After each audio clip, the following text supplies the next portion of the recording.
So, today I'm gonna talk about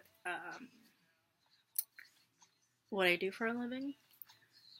It's a little bit, I have a cold or a cough, so it can be a little bit difficult to hear me.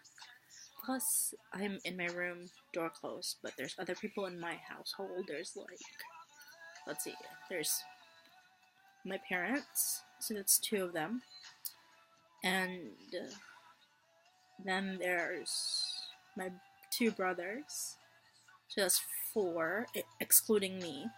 And there's my aunt, my cousin, our what do you call it? Our tenant.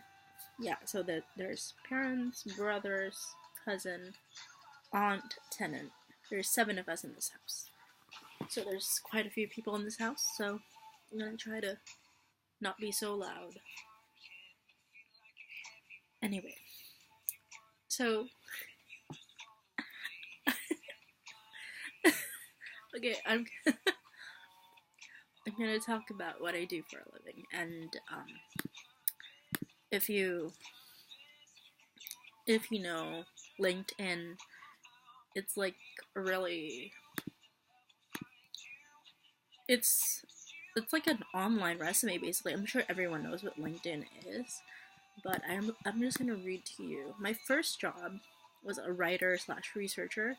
It sounds like a fancy title, but it's really not. It's just like a student blog writing job basically. So I wrote a blog for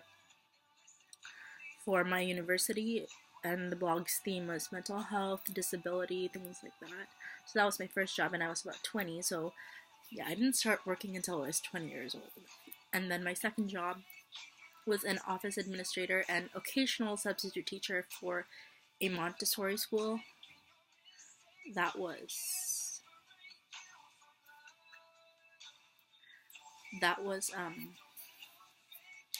something. Honestly, by that time, I wasn't really. It was my second job, and the first job that I had, it was really chill. You could nap whenever you wanted to. What is that? What is that? Oh my gosh, I'm hearing things. It wasn't really. I wasn't really prepared for the real world when it came to like an administrative job. Administrative jobs are difficult. They're very busy. You have to be really efficient. And I wasn't efficient at all. I was efficient during my writing job because I wrote articles super quickly. But with my admin job at the Montessori school, I was so slow. Like this annoying coworker that I had. Oh my gosh, she was like, "Oh, it shouldn't take you like 30, it shouldn't take you 2 days to do attendance sheets because the previous lady who had this job before you, it only took her like 30 minutes, so why would it take you like 2 days?" And I'm like, "Hello, at that point, I've never even used Excel, and I'm getting a little better at Excel now, but at that time, that was probably my first or second time using Excel, so cut me some slack. Gosh. Anyway, so that was a Montessori school in Westminster. And then after that, I did another admin job, but this one was much better. It was for a software company. This company was really cool. Like they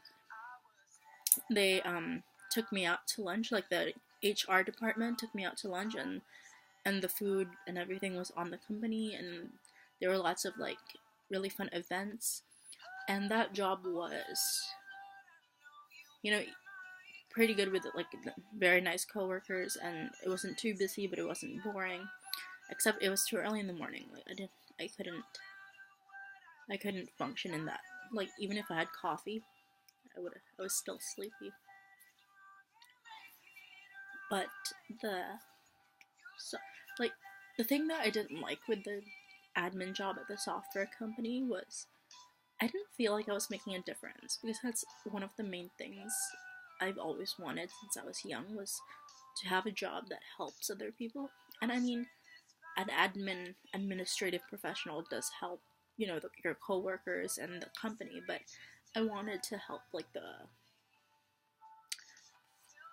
beyond the company, like the community, I wanted to help the community, not just the company, or help. I just wanted to help in another capacity rather than being an admin professional for a business, basically. Um, and then currently, I have 2 jobs, 3 jobs if you count, because I tutor 2 students, so that's 2 jobs, but it's within one company.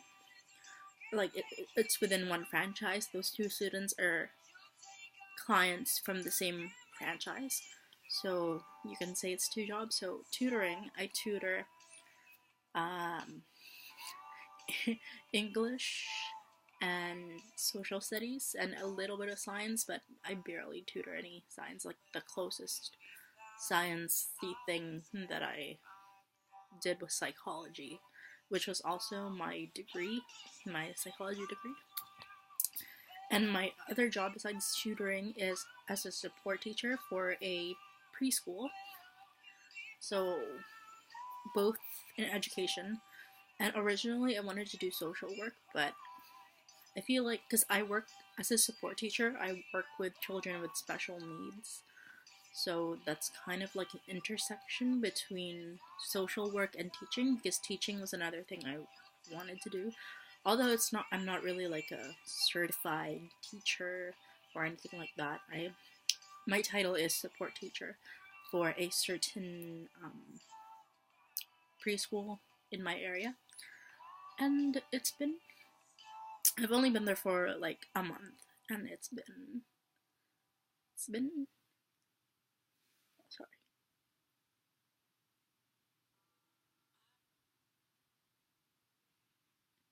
What? Sorry.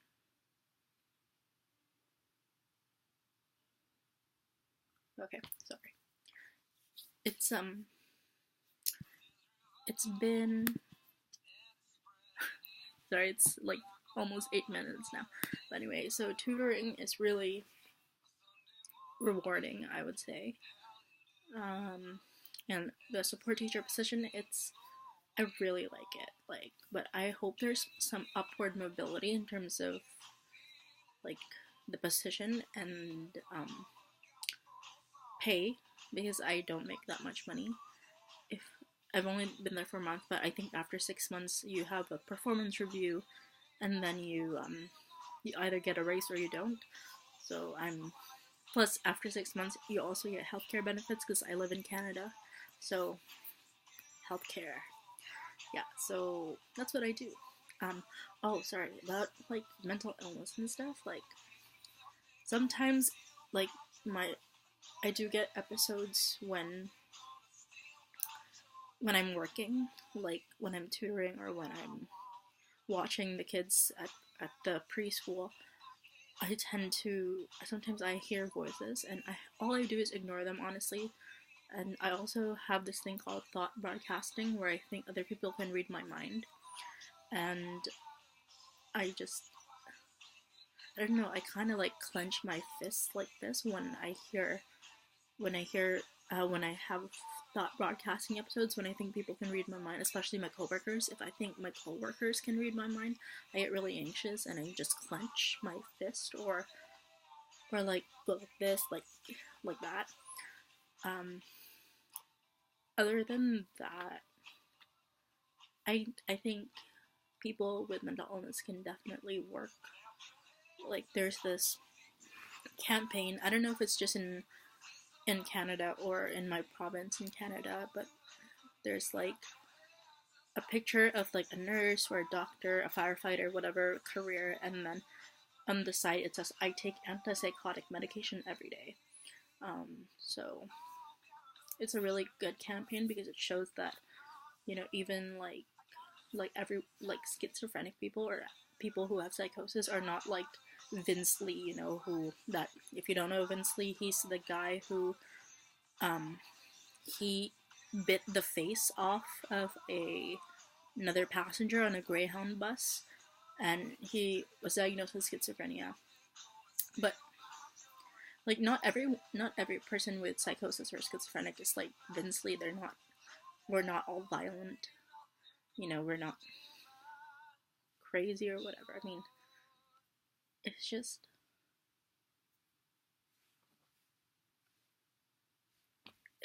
like just regular people who happen to experience certain